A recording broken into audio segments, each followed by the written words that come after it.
Hello, I'm Ivan Navi, and things are gonna get a little weird.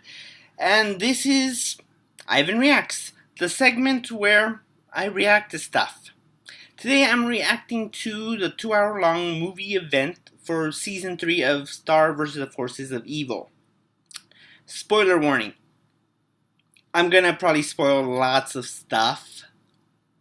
I tend to blather on, can't keep my mouth shut, so if you haven't watched it and don't want to be spoiled, turn off this video. If you want to hear my thoughts about the thing, great, you can come back later. It's a video. I do not plan to take it off. And two, which might actually be more important, if you want, tomorrow, Monday, what is it again? The 19th, they're going to have a special encore.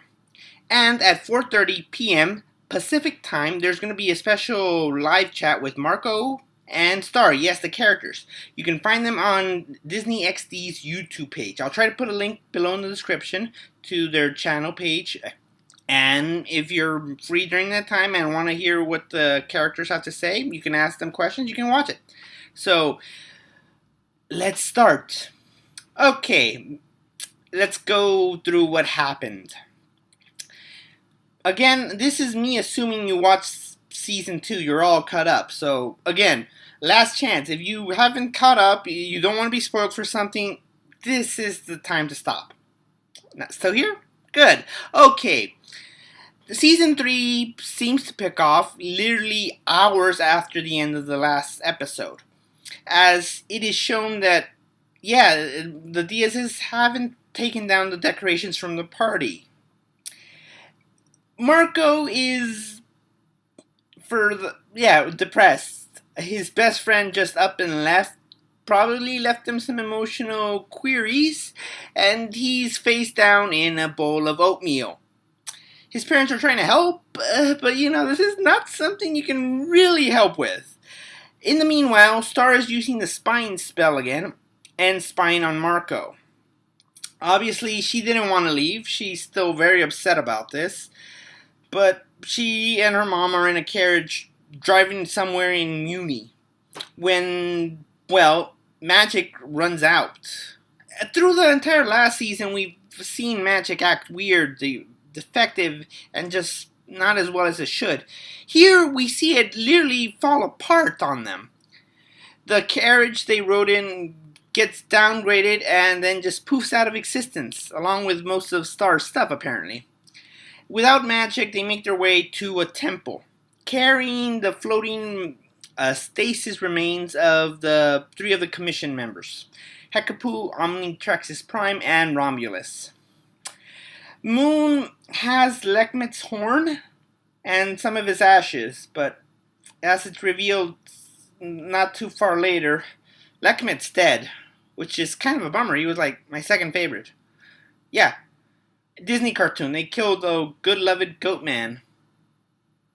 I feel there's some sort of devil joke I can make there, but Lekmet was like, he was the #1 healer ever. So, yeah, messed up. They make it to this temple, one that Moon tells Star has been a refuge for the queens of Muni for years. They take the remaining commission members and they try to pour down some sweet liquid magic on them, only to find it has gone putrid and black, and they stop immediately. Yeah, the commission's members are not getting back up. This brings us to a conflict between the mother and daughter, Moon and Star. Star wants to go fight Toffee to end this thing right now so she can go back to her friend Marco so they can find a way to revive the commission members so they can bring peace back to Muni. But Moon is afraid. She does not want Star to get hurt.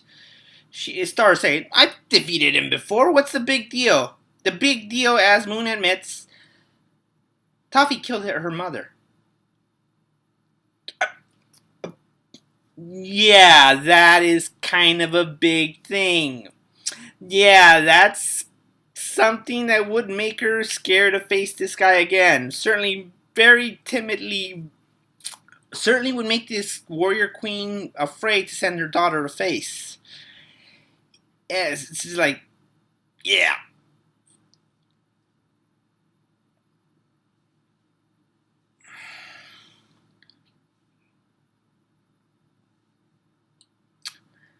Second part, because there's this is like a 2 hour movie event of a show that's usually done in 2 parts of 11 minutes. Yeah, we go into a flashback, or as Moon is telling what happened, the events. We go back to when she was a child, 14 about, when she was princess and then she turned queen upon her mother's death. There was a battle brewing for Muni.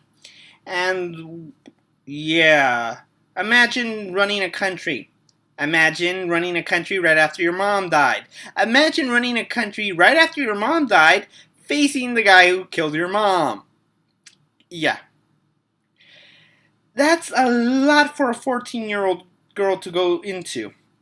And she's being pulled in many directions. The commission members all have their own ideas. The other people have other ideas. They're all yelling at her, trying to be supportive, trying to use her, trying to tell her what to do. Sign the peace treaty. Go to war. It is a lot for a 14-year-old to take. One of the good spots about this for her is that the young River Johansson, who would become her husband, actually is honestly supportive of her. He believes in her and is one of the few voices there that absolutely thinks you will make the right choice.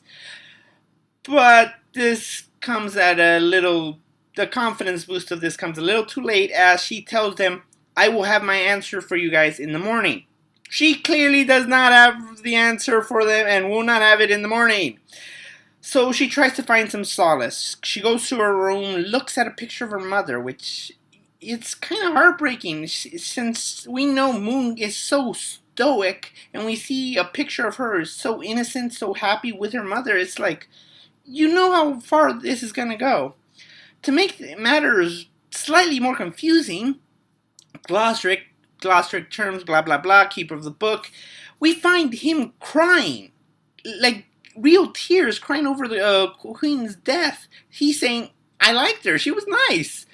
Which is very strange for people who've watched this show for a long time, because Glosric has been fairly apathetic about everything. Was this a turning point? I don't know. Anyway, Glosric hides back into his book to weep and whatever. Moon sees something in the book. Something dark. Which leads us to the next scene. In the crystal prisons, she asks Romulus to free Eclipsa, just so she can talk to her. Yes, this young queen wants to talk to the Queen of Darkness. Surely nothing bad can go there.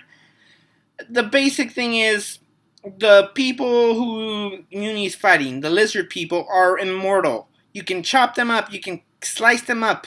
They regrow everything. They are immortal. What Moon wants is a spell from Eclipsa.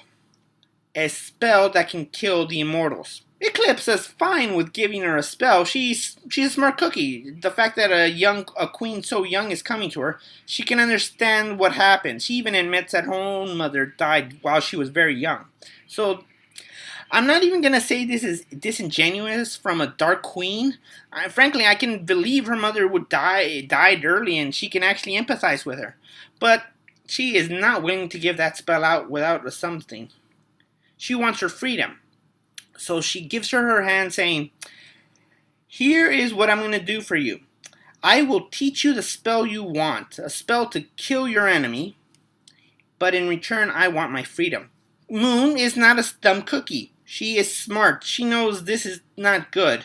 But she doesn't have much else going. She's desperate. So they shake hands, doing a magical ritual that consumes their hands. And Eclipsa whispers what she needs to know about the spell. In the next scene, the High Commission, the other council members, people from other kingdoms there to aid Muni are all talking, wondering where Moon is. And they spot her out the window heading to the enemy encampment. Moon, like a boss, just gets off her ride, puts out a blanket, takes out a few refreshments, sits elegantly eating soaring meat she got from River. Gotta admit, kind of a baller move. The lizard people like, okay, what you doing here? She says, I want to talk to your general. And Toffee comes out. She gives them an ultimatum. Leave now, or I'm gonna end you. I'll end your threat. Baller move. But of course, they're immortal. What do they fear? and she takes out her wand and points it at him and starts saying her spell. And things get all spooky and dark. But this is the character study moment I notice. She is playing at confidence. She's trying to be that ideal ruler, confident that she knows what she's talking about. But Toffee doesn't see the threat, just starts walking to her. That's when she gets nervous. Eclipse have made it very clear that for this spell to work, she has to aim it at her enemy's heart. When he steps closer to her, she panics and pulls back. She fires the spell, not at his heart, but higher. It ends up cutting off his finger, which, if you watch the show, obviously you know he's missing a finger. The thing is, he doesn't worry. Oh, I lost a finger. Big whoop. It vaporized it before me. He starts regrowing it, but it stops and falls away. All the lizard troops panic. She found a way to hurt them. They all panic and leave, including Toffee. He's not dead, and because, yeah, we saw the last 2 seasons, he's not dead. But it worked. They panicked and disperse. The other people come and greet her, saying, well, blah, blah, blah, you did great. This is clearly the turning point for Moon. She now exudes that confidence. She's take charge, no hold bars, telling them, this is what we're going to do, and I'm your leader. And something I notice here, too. She says she's going to disperse the monsters, destroy their kingdoms, and split them apart. Since in the last few seasons we've noticed there's been rather prejudice coming from Muni when dealing with monsters, this is clearly a turning point. I understand it. It's good that we get an explanation. She clearly went to battle with them. One outright killed her mother, so we know that this is at least partially where that has come from. But remember, it's still a prejudice sort of thing. It's not something you expect from your heroes. Though I'll give credit to the writers, they're not actually shying away from that, so kudos. Now we go back to the present. And I wish I could say things would get better from here, but yeah, no, they're not going to get better so soon. We end up with Ludo. He wakes up. Not sure what's going on. Since last time we saw him, he kind of blacked out when Toffee possessed him. He finds that the wand is now bonded to his hand. And he finds Glosrick, who tells him he was ordered to hide. And tells him that Toffee, kicked the commission's tushies. And woo, yeah, I did that. I don't remember doing it, but I did it. Ludo's happy. He's happy. He wants to write that victory in the magic book. But he can't. The book slams him, tosses him, and beats him up silly. But he finds out he's not technically the owner of the book anymore. He doesn't seem to get that he's a timeshare right now. So, in a moment of anger, he tosses this ancient book of magic into the flames. The one that Glosrick is bound to. As the book begins to burn, Toffee takes over. He smiles and talks to Glosrick in a rather actually friendly manner. Glosrick is burning with the book. He's not showing any pain or discomfort. All he says is, I knew this was coming, yet I'm still surprised. And he burns away. Don't really care. The little blue man is kind of annoyance to me. I get your trickster mentors, but yeah, you could have helped a lot more, Glosrick, in a lot of ways. Technically, the High Commission are kind of your kids, and you kind of let them all get beat up by this guy. Alright, with the book gone, Ludo is a little lost. But then the wand speaks to him and points out the castle, Butterfly Castle. So, yeah, and that leads us to the next scene. Well, next story, next segment. Marco and the King. As you remember, Marco was not doing so great with being split from his bestie. He goes to Muni with a box of her favorite cereal, just sort of like, hey, how you doing? Here's some cereal. I hope you're okay. Let's, what's the deal? But finds River instead. Remember, he's king now. That was a flashback. He's not doing so great without his wife or daughter. He's been partying hard for the last few days, and, well, he's kind of a mess. The kingdom's gone to mess, as Marco soon points out to him. He's been trying to keep the morale up, But he's been failing to, and he feels like a crummy king when he realizes it. Worse yet, a giant monster in the cornfield starts coming over because he pointed at it, like, hey, you get out of there. The monster comes towards them. He kind of got their nights drunk during that all-night party session, so they're kind of defenseless. For River's credit, he does try to step up. He calls upon his people to be better, to be warriors, to be their best, to come together and show Muni's true strength. And it works. They get riled up. They work together to try to stop this monster. Yeah, the monster just thought River was waving him over. So yeah, he leaves once he finds out. No, he was telling him to leave. Okay. Kind of a weird bit, but yeah, okay. They're all happy. They cheer. They did something together.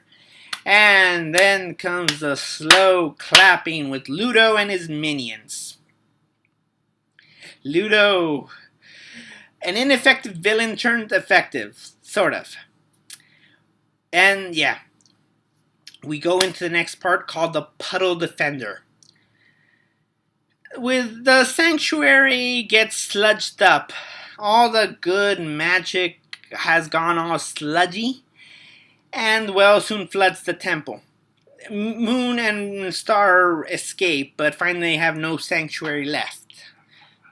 Star takes her to their only other ally on the dimensional plane, Buffrog. And well, Buffrog is more than happy to have Star there. She has always been nice to his tadpoles. Moon, on the other hand, is uneasy.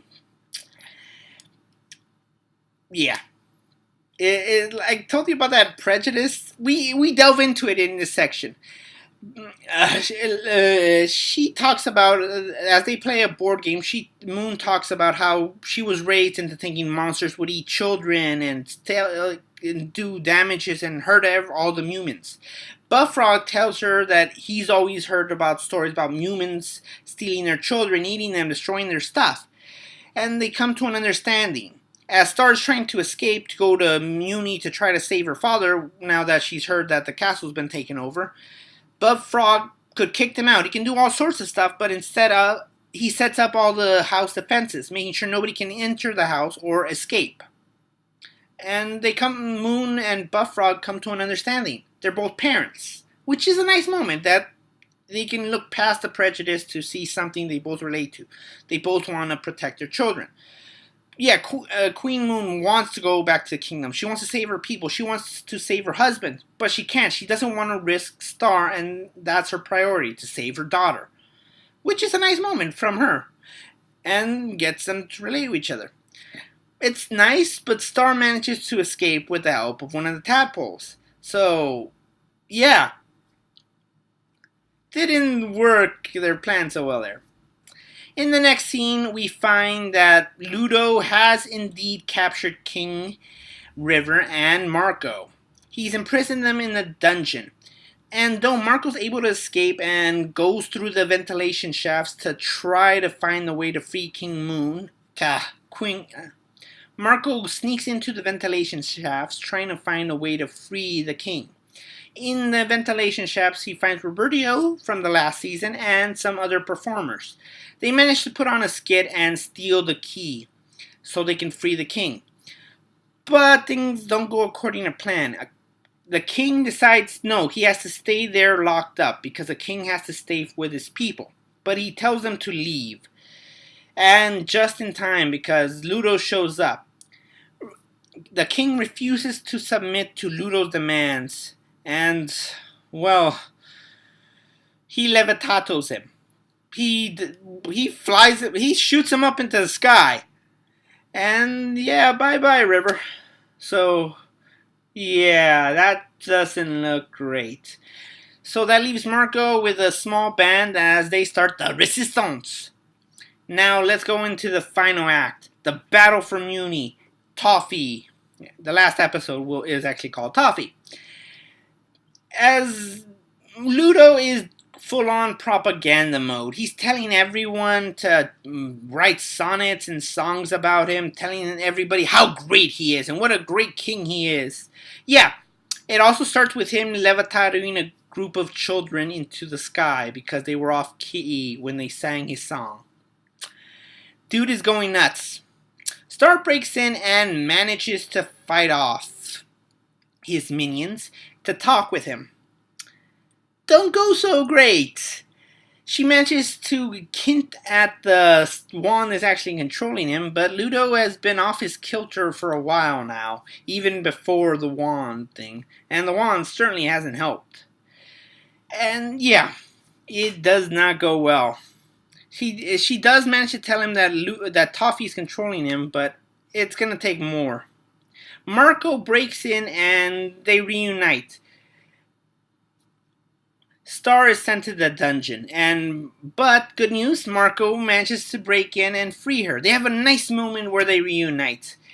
And the entertainers come and help, but it doesn't work. Ludo shows up with his minions and they trap the resistance and take Star. Star and Ludo talk and she pieces things together.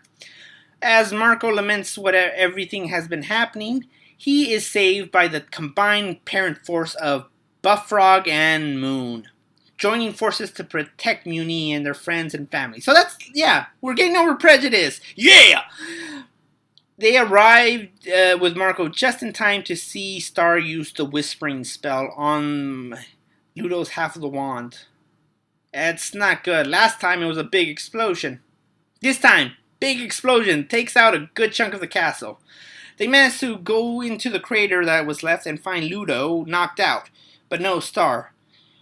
Soon we find out why. Star wakes up in a huge sludge puddle of ocean sludge puddle, whatever. And she manages to talk.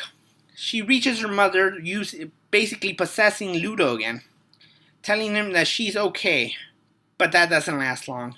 The sludge transforms into Toffee, who reveals that this sludge is her magic. It is magic. He's been corrupting it. The leak, all the damage that's been done in the last season, it's because he's been corrupting her magic. Yeah, not great. He takes over Ludo and talks to Moon. He says he will spare Star if and only if the Queen gives him back his finger. Moon relents and gives it back. With it back, he attaches it, his skin grows back, and he's full-blooded lizard man again. And he coughs up Ludo. Yay for the little bird guy. He holds up his half of the wand gem and cracks it. Without mercy, without reprehense, he just does it. Moon goes Mama Bear. She tries to fight him. She gets Star's wand, she points it directly at his heart, and without any hesitation this time recites the spell again, just wanting to end him for what he did. It does nothing. The spell doesn't even fire off. It looks like it was a one-time use thing. Toffee doesn't care. He doesn't flinch. He doesn't do anything except just shove her to the ground, literally penetrating her into the ground, like shoving her. Marco, our little safety boy, he punches him hard, enough that his fist literally goes through his chest, leaving a gaping hole. The lizard man shrugs it off. His flesh grows back. We see Marco rage, tears in his eyes. Toffee just flings him away like nothing. Buffrog goes to his side, and the lizard man just walks away. He's done with them. That's it for him. We go back into the sludge, and we find Star trying to find the last glimmer of pure magic in there. She dives deep, trying to get that last glimmer, but loses it. As everything is starting to consume her, she finds Glosric in a pot of soup. They talk a while. She thinks she's dead, and Glosric is offended that she thinks he's dead. She thinks that this soup is a metaphor, that she has to deep dig, and she shoves her hands into the soup, which she says, no, that's just soup. You're going to scold yourself. But as she digs deep, she finds that last glimmer of magic and pulls it out and takes it as her own. She cleanses it or whatever, and she manages to create a unicorn spirit to power her wand. Makes sense in context! Probably! This is where stuff gets weird.